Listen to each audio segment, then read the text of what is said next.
Konami Studios.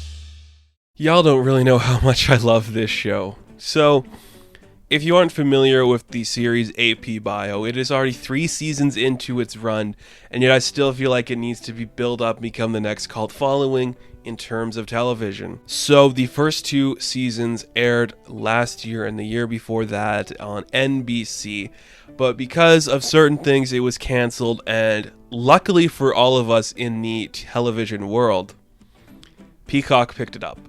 Peacock got AP Bio, and now we got another season of this incredible show. I really love AP Bio. I think this is like the spiritual successor to shows like Saved by the Bell or Community, where you're taking the trope of having a show in the high school. Your kids are weird, your teachers are weird, but it's more quirky, indie, and intense than what you've seen before. Every character is unique to their own personality. Everybody is the right type of dramatic, the right kind of serious, the right kind of funny.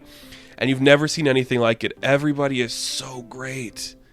Every character is fantastic. Like, I cannot sing the praises of this show enough.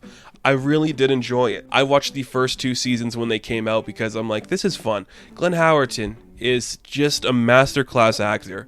He really just honed in on this idea of himself where he's this snobby know-it-all guy, but very sarcastic, very witty, and very angry all the time. And somehow he's managed to turn that into a fantastic career. This show is pretty much what if Dennis Reynolds from It's Always Sunny became a high school teacher, and he hates his life and resents everyone around him, but slowly realizes he can love and be happy. It's fantastic and it's terrifying all at the same time. Very enjoyable. So when it came back to Peacock, I'm like, what? Are we going to do things different here? Are we going to mix things up a bit? We do a little bit. First off, we get 8 episodes as opposed to 13, which is okay. I would love to see more of this because I really enjoy the show, but I get it. You're trying to build up an audience again, so you have to kind of start smaller. And we're doing more adult stuff here. You know, when we were on network television, you couldn't really go into your sexual jokes, your adult jokes, your swearing jokes, but you play those up a lot here. Not to the extreme where it's like too much, but you just notice like everyone's swearing a little bit more. Everyone's getting a little bit more injured. There's actual blood on screen now when someone gets a shuriken in the leg. Yeah. Dildo jokes. Like, they're just having more fun, and they understand that. And it's even called out in the show where one of the characters is like, oh, we're allowed to swear now? That's awesome. And then it just becomes like a joke of who can swear the most and what amount of scenes. It's really funny, actually. And it's just nice to come back to this after having so much of this, I guess, kind of situational comedy stuff that doesn't really live up to the hype anymore. Because you don't have that today, at least, because a lot of the shows that were the big sitcoms of the time, they kind of ended right now. I think the last one still on the air is pretty much like Brooklyn Nine-Nine. That's that big sitcom that people enjoy. AP Bio could be that, and I think it deserves to be. Like Glenn Howerton, like I said, his performance is great. He's such a fantastic guy. And the show also is just willing to take chances and go to certain areas you probably wouldn't be expecting for this kind of show. They did a whole episode dedicated to Previously On, where each scene in the episode is just previously on an episode that never existed. So it's just previously on. And it's building a story that way. Then at the other half of that episode, you see what happens next. And that's like, not a lot of shows would do that. It's kind of a weird idea that I don't think a lot of people would explore, but it worked on this show. It did.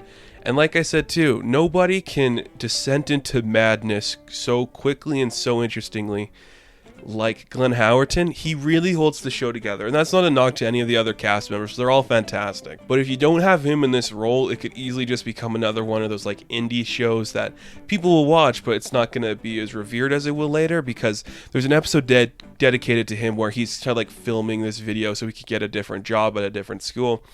But he keeps getting hung up on having 2 that's in the same sentence. And it slowly drives him insane to the point where he is like intoxicated by like rat poison fumes. He's eating spaghetti out of a bag and he's very confused, but it is just so entertaining. It is like, this show is just coming back to like that old school kind of quirky show that you just want and you need. It's just so likable and interesting. There's wrestling jokes. There's just all this great stuff. And I didn't realize that Mary was pregnant, or was it Mary? Michelle or Mary? I can't remember which one of them was pregnant. So having them, who's the father of the baby? Interesting stuff. I liked that a lot. Played up some great jokes there too, and it's just a nice thing. My favorite joke of the whole show, though, Again, Patton Oswalt, the guy is fantastic. One of the best comedians working today, just because he understands this industry and he understands how to do the right kind of jokes. I absolutely adore him.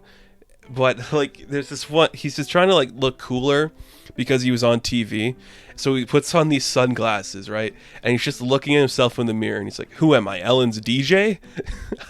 It's such a dumb, stupid joke to say, but it was just the funniest thing to me when I saw it, because it's only he could deliver that kind of a line in that regards, and it's just fun. It's just that lighthearted comedy that a lot of people can enjoy. It's a little more serious in the past couple seasons. Like season 3, there's gore, there's blood, there's sex, there's a lot of other jokes. It's really funny. All the students are as good as ever. Everyone's having a good time. Ron Funches makes an appearance. You guys love him. He's fantastic. It's such a well-crafted show, and I'm so glad. I'm just really happy Peacock got it, because I hope this means they can build up another audience and we can get more of this show, because if it ends here, I will be kind of let down. I just really enjoy watching AP Bio, and I really want it to build up that audience and be the next big thing. I don't know if it ever will, but it deserves it, and it should. There's literally nothing like it on television, and it's well worth the watch, guys. It's definitely worth it. So AP Bio Season 3, I'm going to give a 10 out of 10. Yeah, it's definitely worth that amount. So check it out. I really think everyone will. It's on Peacock. If you get Peacock where you are, I had to do some things to get it. I won't say it, but Peacock, it's good. AP Bio, Season 3. Watch all the seasons, actually. They're worth it. So thank you guys so much for watching this video. Be sure to like and subscribe to the channel. As always, you can check me out on Instagram, Patreon, Twitter, all that good stuff. And I'll see you in the next one. Have fun. Stay safe. Good luck. Happy Katie Holmes Day.